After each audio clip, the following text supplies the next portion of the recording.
Көчмө медициналык бригадалар апрель айында 6 райондун элинин ден соолугун текшерди. Бул тууралуу Саламаттык сактоо министрлиги билдирди.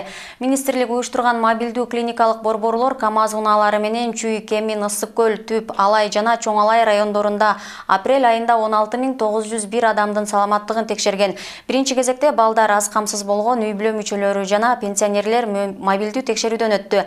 Бишкектен жана облус борборлорундагы ооруканалардын дарыгерлеринен түзүлгөн топтун текшерүүсүнөн өткөн пенсионерлердин жарымы аз кандуулуктан жапа чегери аныкталган. Андан кийинки орунда гипертониялык оорулар, темир жетишсиздиги жана суук тийүүдөн келип чыккан дарттар турат. Балдар көбүн эсе тиш жана аз кандуулуктан жапа чегишет. Саламаттык сактоо министринин буйругу менен түзүлгөн топтун курамында 12ден 14кө чейинки жогорку даражалуу дарыгерлер кирген. Көчмө медициналык текшерүүнү уюштурууну парламенттеги Өнүгүү Прогресс фракциясы тапшырма берген. Алыскы жана тоолуу аймактын элинин саламаттыгын жеринен барып текшерип, медициналык жардам көрсөтүүнү Өнүгүү Прогресс партиясы 2014-жылы жүрөгүңдү сакта акциясы менен баштаган болчу. У нас есть, конечно, очень хороший потенциал. Алыскы аймактардагы калктын саламаттыгын мобилдүү көчмө борборлору менен текшерүүнү дагы улантып жатабыз. Азыркы күндө Чүй, Ысык көл облустарынын башка райондорунда да текшерүү жүрүп жатат.